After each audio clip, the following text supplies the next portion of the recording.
Hello there, welcome to Youngafricantrep. My name is Mudela. We are here to inform, inspire, educate, and promote the large community of entrepreneurs in different sectors. And I'm so super glad, as you can already see, I'm smiling a lot.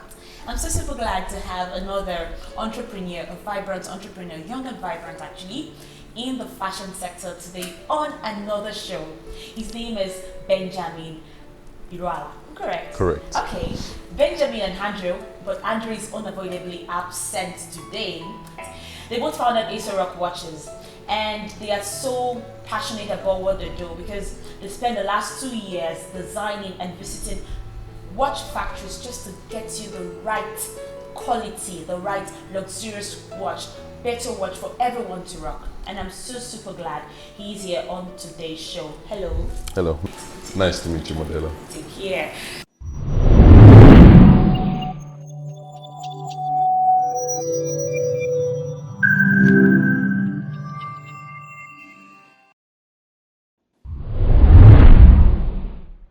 So we're still on Youngafricantrep TV, so don't forget I have Benjamin Iroala.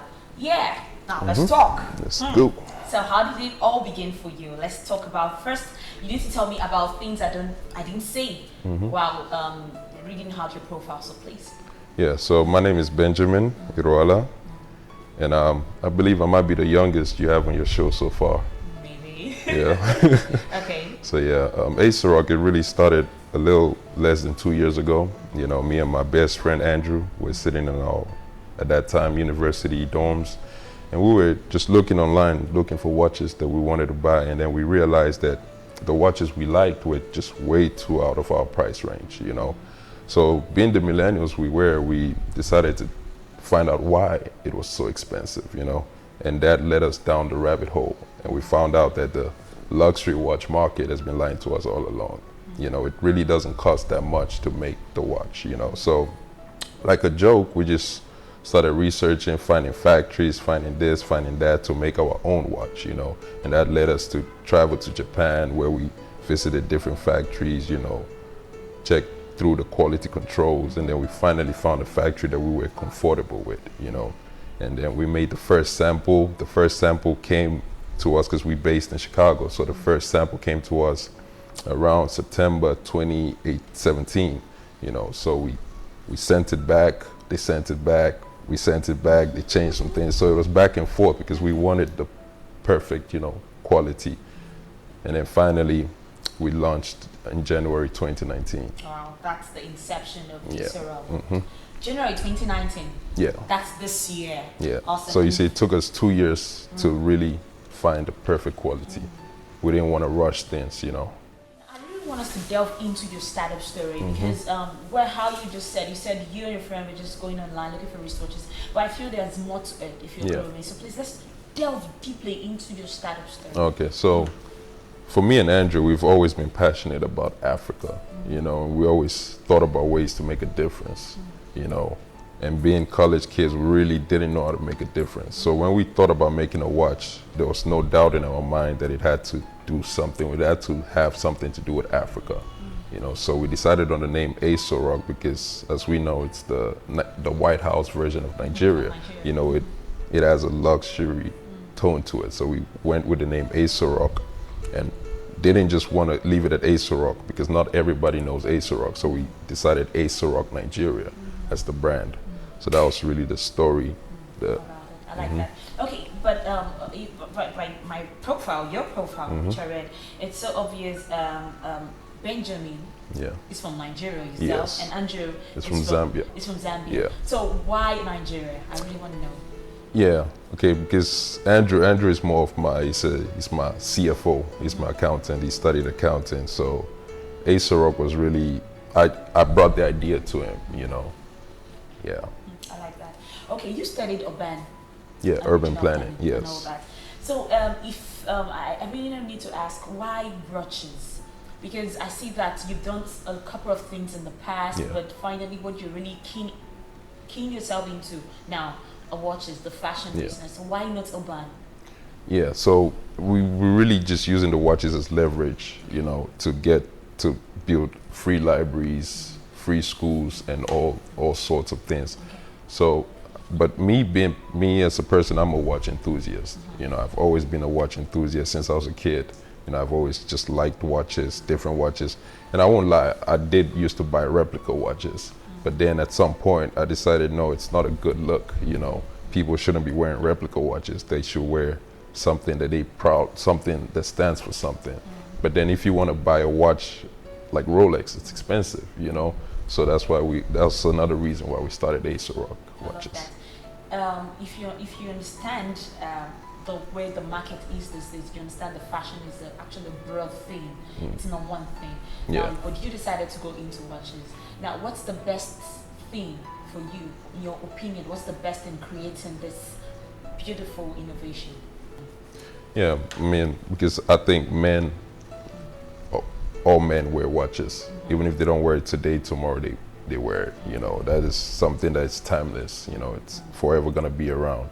And also we have plans of diversifying into sunglasses, you know, belts, jewelries, and all that. So the watch is just a starting point. You know, we already have designs of our sunglasses, which is gonna come out in September this year, 2019. And our first lady's watch called Asorock First Lady is also gonna come out in September, along with the glasses. Wow, that is beautiful. But your watches are not limited to the men alone. No. It's unisex. It's unisex. I love that. We'll take a break now to see some of this product. Until then, don't touch the dial.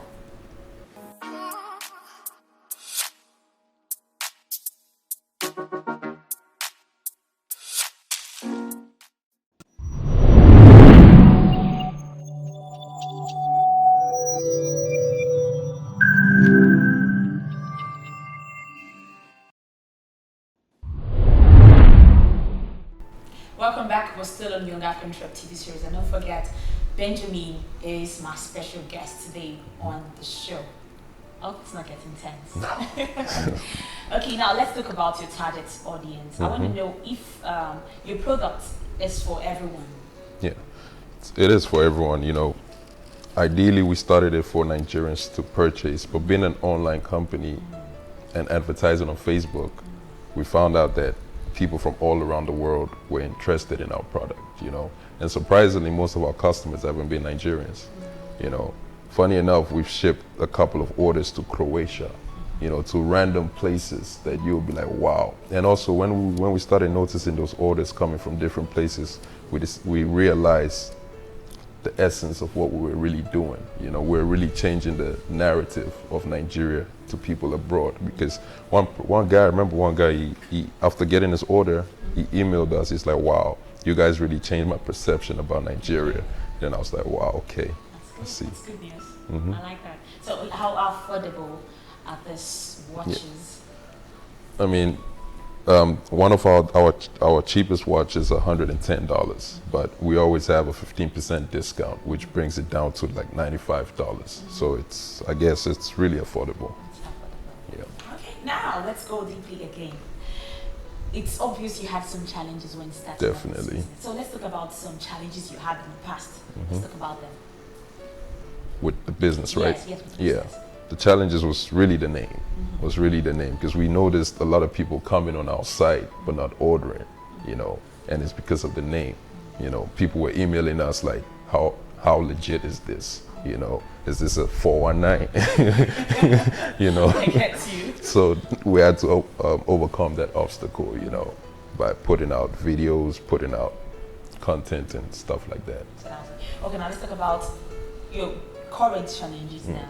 You're facing and all that, your team, your department. What are the challenges? Yeah, challenges right now is really just scaling, you know, expansion. Because I won't say we've reached the plateau, but we're nearing the plateau. You know, that's why we're bringing out more diversified products, you know, like the women's line, the sunglasses, and all that.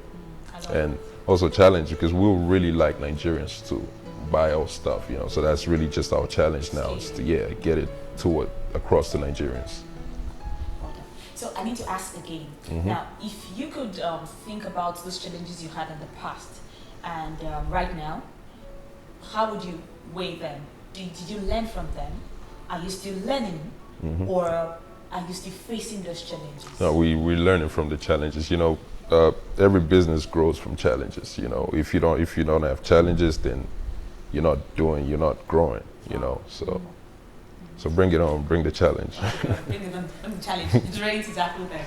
Okay, now I need to ask you again, what's your perspective towards companies' training and development?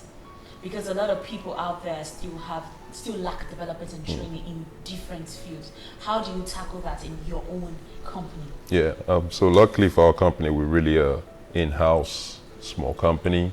We're really just about 9 members. Okay. Me, myself, Andrew, Morris, Joel, and a couple of other people. Okay. You know, so we're really just a group of friends. You know, we're just friends. I love that. Your questions, I like them. They're directly, you're going straight to the answers and all that. Okay, but I need to still ask you about your company's culture. What's your company's culture? How would you rate them?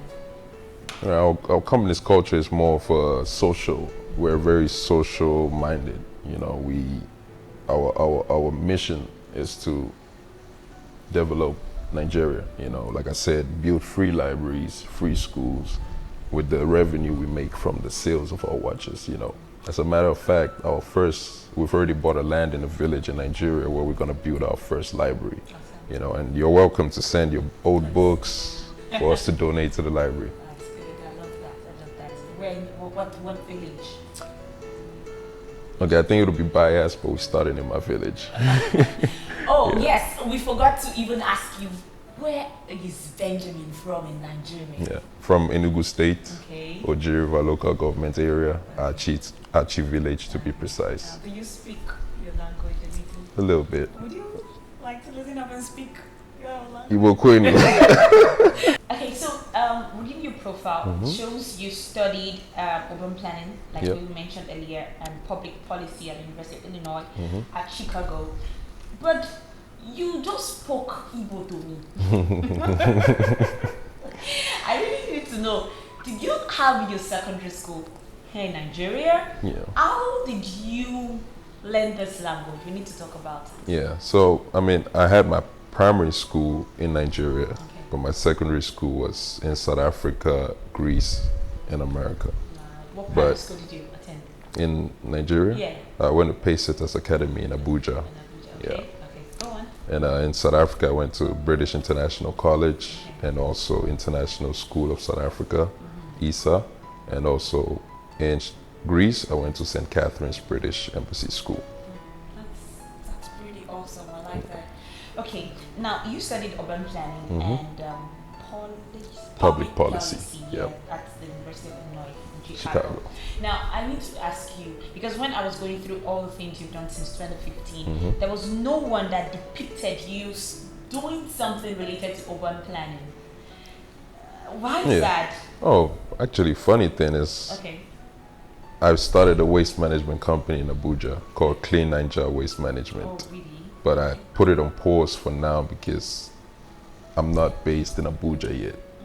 But it's already registered. We already actually started running. We had like 80 clients, but then Nigeria paying, they weren't paying. They weren't paying their weekly dues. So I just put a break on that, to mature up, and yeah. I get you. Oh, okay. Now, so the name of the company was Clean Nigeria Waste Management Limited. Yeah. So the reason why you had to spend it was because the money wasn't coming in and all that. Clients weren't paying on time, and also I was 20 years old at the time, so, and I had other things going, yeah. But you used some of your money that you'd had from the e-commerce and drop shipping to start other businesses. Yeah. You would have just continued. Why? Yeah, it needed really me to be on ground, Okay. But definitely that's something I'm gonna start up again next year. Definitely, because I'm maturing up, I'm growing up, and yeah. So now let's talk about your culture. Still in your culture, you said it's just social. Yeah. Do you have anything attached to your culture? What keeps you going? Yeah, the vision. Because, like you said, I studied urban planning, so it's really just the vision of bettering my nation and bettering Africa as a whole. Because if I don't know if you know about other brands like Daniel Wellington, Paul Ridge. The figures they make is outrageous, it's outstanding. So if we could make those figures, we can definitely build so many libraries and so many free infrastructure for our people. And that's really what keeps us going. Because we know it's attainable, because they've done it. So why can't we? Now, as an entrepreneur, I need to ask you again. A lot of people define entrepreneur as making money. Would you agree with that, or do you have something to say more about entrepreneur? What does it connote to you, the word entrepreneur? Entrepreneur to me is sacrifice. You know, it's a lot of sleepless late nights, a lot of sacrifice. But if you keep pushing, in the end, it'll pay off. Sacrifice. We'll take a quick break, and when we come back, we're going to ask him about some low points he faced one way or the other. Until then, don't touch it.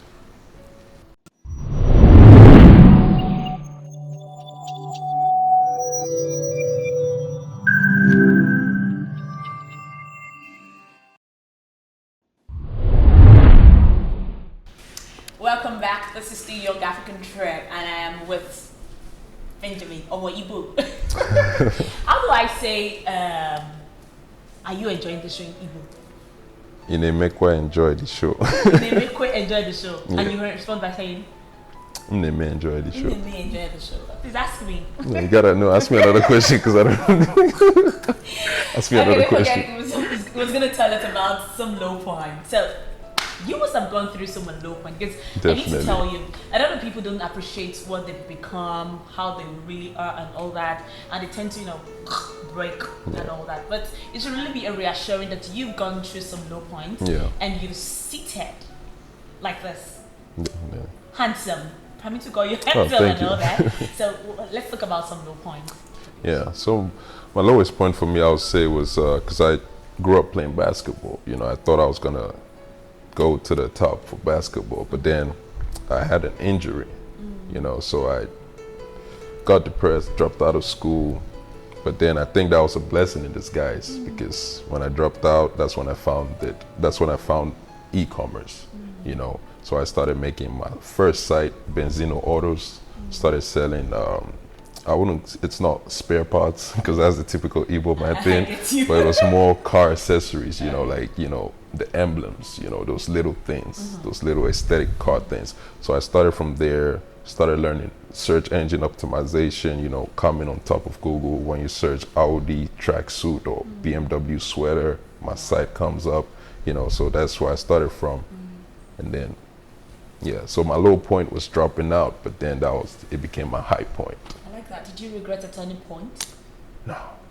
Looking back, no. I like that. Looking back, no. And it allowed me to go back to school, refreshed, happy. Yeah. I like that. Well done. Now, let's enough of. We need to bring in relief right now. Now, while you were in school, did you, by any chance, think for one day? Maybe there was a time you thought about being an entrepreneur, like even before you had the injury. Did you, by any time, think of being an entrepreneur? Oh yeah, definitely. Like my first business was actually in primary school. Yeah, me and my partner, that was when I was living in South Africa. Me and my partner, we were selling popcorn and fudge in school. Wow. So, and it started as a business class project, It was supposed to last for 3 months, but we ended up doing it for the whole year because we just loved it so much, We were so serious about it, we were even giving people invoices, So yeah, that was where it started, and that was when I was 12 years old. Yeah. Now, I read through your profile, and it reads that in 2015, along with Andrew, you founded I Want Entertainment. Yeah. Was that before you finished university? No. College, I mean? Yeah, I actually graduated this year. Okay. The same year Asorock launched in January. That's when I graduated. Okay. So in 2015, that's when I was in school. So me and Andrew just once again sitting in our dorm room thinking, because people were always calling us, where are the parties? So we're like, why don't we just start our own party? So at that time, Andrew had an apartment, so we used this apartment as the party, and then people started coming, and then it started growing. So we then started renting out warehouses, and That's huge. Also, reading, I heard that same 2015, you started an e-commerce or drop shipping, yeah. which changed your life Yeah. and gave you the capital needed to start other business. Yeah. Can you talk about this drop shipping, because I really don't understand? Yeah. So drop shipping is a business model whereby you sell something you don't have, but you know where to get it. You know. So for example, you can sell an airplane for $1 million if you know where to buy it for 800,000. Wow. You know. So when someone pays you $1 million, you take that million, give the person 800. We're selling it. Yeah. Keep your 200. Wow. So that's drop shipping. And then the person selling it ships it straight to the buyer. So you don't actually see or touch the product. Yeah. How long did you engage in this? How? I'm still engaging it. Wow. Are you serious? Yeah. That's so sad. Because that's Benzino orders. For example, Benzino orders, like, yeah. Yeah, I noticed again that you into exporting wine. Yeah. So let's talk about that. Yeah, that's more for family business. Because my dad was a diplomat, so I also grew up in Greece. So while over there, wine is a big thing over there. So he got in touch with some wineries, companies, and then when he retired, he started the business. He started importing it into Nigeria, and yeah. I love that. It shows Benjamin is actually, I don't know, with Andrew. I wish Andrew was here today. I wish. You two are like multifaceted entrepreneurs. You're not stuck into one thing. Yeah. I like that. Yeah. Okay, now let's talk about quitting. Was there at any point you wanted to quit? Yeah. Like just give up? Yeah. Okay, let's talk about it. How was Yeah. it like? It was, I mean, going back to that time when people were just coming on the site and not buying. You know, it just felt like, oh my God, what are we doing? You know, people are just coming here. People are just coming on the site, but they're not buying. So that was also a low point. That was a near quitting point. But then, once again, that's entrepreneurship. You just got to keep going, just believing, and the sky opened up. I love that. I love that. Well done. Now I need to ask you again, because you must have competitors. Definitely. Of course, you know your competitors. I'm not asking you to mention them. But what separates you? What makes you unique? Yeah, I believe what makes us unique is that I keep saying we're the first African luxury watch brand. And I believe we are, because there's no other company that has an African name on it. You know, Nigeria, we have it on the watch. That's what I think separates us. It's something to take in. I like it. Okay, I need to ask you again. Where do you see yourself in 5 years now? 5 years now, I hope to have a flagship Asorock store in Nigeria, and one, of course, in Chicago. And yeah. Okay, I need to ask you, probably should have asked this. How do you market your product? Basically online, Facebook ads, influencers, you know, sending out free watches to celebrities, you know, they shout us out. Yeah, that's really the model. Okay, that's beautiful. So what would be your advice to young people, young entrepreneurs? My advice to young entrepreneurs would be just keep your head down, just focus, and most importantly, don't get carried away by what you see on social media. Okay. You know, don't be pressured to do anything contrary to what you believe, you know. I love that. I think I'll take it. I'll take that as a take-home word for us, for me, for everyone today. I love that, because social media is really causing disasters this because day. all that glitters is not gold. No. Believe that. I like that. Young people, you heard Ian. Don't be carried away by what you see on social media. For all you know, it might be nothing. It might be nothing. Okay. Finally, onto this question. Talking about Facebook now, would you like to sell yourself for potential clients that are seeing this video now and love researches? Because I like the fact that your products are affordable. They're for everyone. Is that correct? Correct. So, would you like to share some of your contacts? Okay. Yeah. So you can visit us at www.asorockwatches.com, and we ship worldwide, anywhere in the world. If you want an Asorock watch, we'll get it out to you. I love that. Well done. So until I see you next time, next episode on Youngafricantrep, I remain Mudela. Until then, please stay consistent to what you're doing. Keep doing it. I remain Mudela. Bye.